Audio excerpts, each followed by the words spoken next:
Following the pandemic, the ecosystem of film festivals endured countless cancellations which forced many indie and commercial festivals alike to platformize online. This resulted in numerous festivals reaching their highest audience attendance scores through streaming sales and Zoom Q&As. Although these online festivals have become normalized over the past 2 years, they are not without their drawbacks and still fail to address the most prevalent issue regarding independent filmmakers, being their inability to profit from their passion. After 4 years spent as a screen major, watching friends and professors succeed and fail in the festival ecosystem, as well as my time researching the subject, I have isolated the 6 most relevant issues regarding film festivals, both online and in person, that disenfranchise filmmakers, especially students. Number 1 being the lack of financial awards, 2 expensive and abundant submission fees, 3 low acceptance rates, 4 lack of festival community online and year-round, 5 unethical allocation of festival profit, and 6 the exclusivity of festivals through geo-locking and timing restrictions despite their existence online. These issues can disincentivize students from pursuing festivals in general, which was the case for many people I know, including myself. However, the increase in legitimacy and activity within online festivals has provided the perfect timing for my project. StudentFilmAwards.Global is my solution to the 6 issues, so that student filmmakers can finally possess a platform to compete, monetize, and share their films all on a single site. This is possible because StudentFilmAwards.Global, which I will refer to as SFA, merges the format of an online festival with that of a social network specialized for student filmmakers. Here, each of the 6 issues are combated by the site's features. At its basic level, users can make an account for free, post films, photos, and a bio, like other social media. They can also search for and chat with other members, unlike SFA's competition, which will be explained soon. For the festival portion, users can submit their films within the festival page to compete for awards that contain a portion of the festival revenue. This will be explained soon regarding the ways users can monetize their work on site. Thanks to a family friend affiliated with a white label software provider, I was able to design the site with the help of his programming.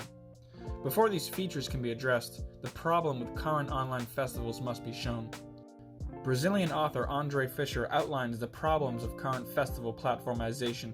He explains how the traditional structure of festivals contradicts the software they use online, because their streaming features are limited by conditioning access within a model inherited by theaters.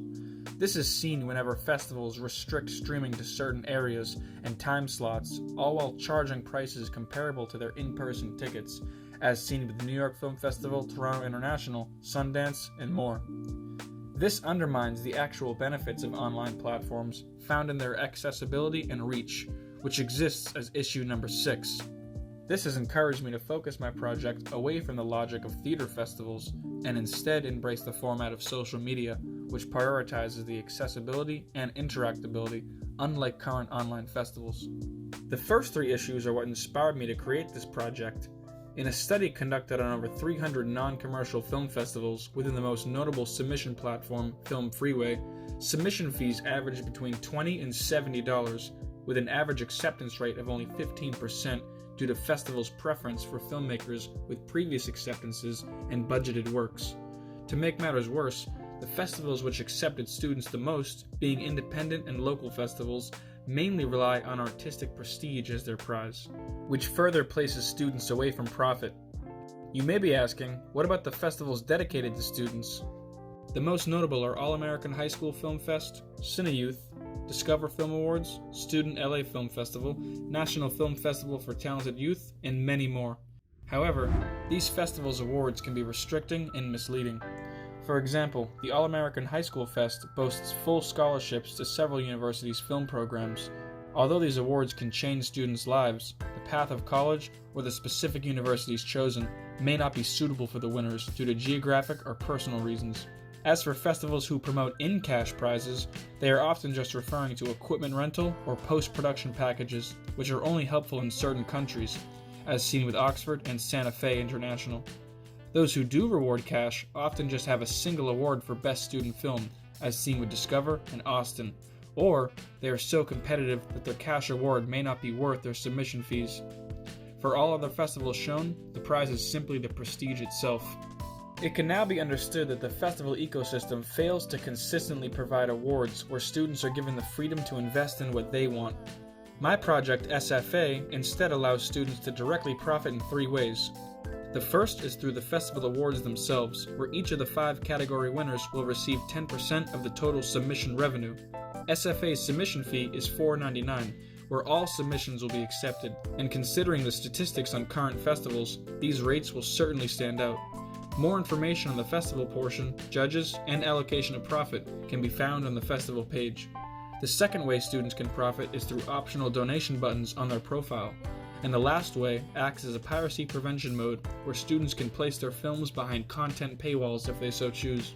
You may also be asking, is it even possible for festivals to financially support filmmakers? And the answer is yes, especially those online. This issue was addressed in an article by Tom Hall, a former director of the Sarasota Film Festival. To no surprise, he stated how festivals commonly lose money ahead of theater rentals, advertising, and staffing. However, he recognized filmmakers' lack of support and advocated for festivals to offer more audience building for filmmakers throughout a film's entire life cycle, where revenue opportunities can play a major role in supporting artists. Luckily, this support is best found through online festivals due to their lack of physical setup fees. Here, online support options are credited as year-round monetization, video on demand, and marketing for filmmakers' personal platforms, all of which are capabilities of SFA. Moving to issue number 4, it is no surprise that online festivals have experienced a lack of community within the often isolating streaming world. This is because no festivals have platformized in a way that involves user interactability on-site.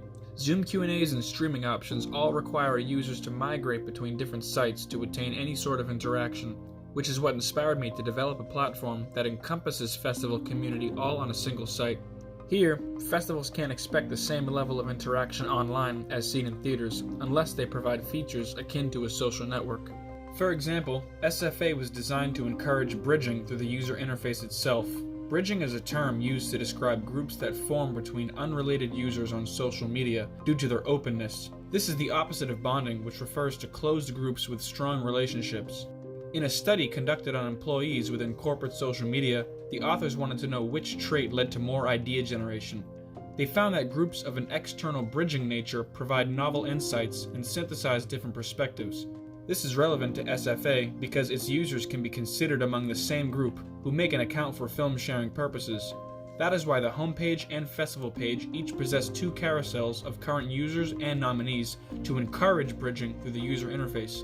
This will help connect unrelated users so that they can inspire and monetize each other at higher rates. This is precisely the weakness of SFA's competition found in sites like Film Freeway and YouTube. On Film Freeway, users can make an account showcasing their work. However, the site lacks interactability between the users themselves because the search bar is only for festivals. This renders people's accounts as pages for festival programmers to view instead of fellow filmmakers.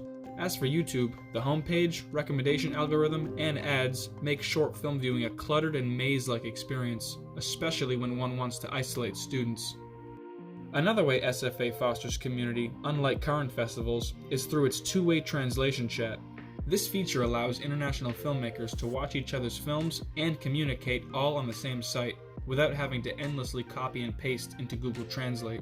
If a user receives a message in a language other than their selected one, they will receive both the original message and the translation. Lastly, the ways in which festivals distribute their wages must be exposed, being issue number 5. In a 2022 survey conducted by the Film Festival Alliance involving 108 organizations, the relationship between festival revenues and salaries was unexpectedly variable. Programming directors of festivals that earned around $1 million in annual revenue made on average $52,000 a year, while at festivals with less than $100K annual revenue, they made around $83,000.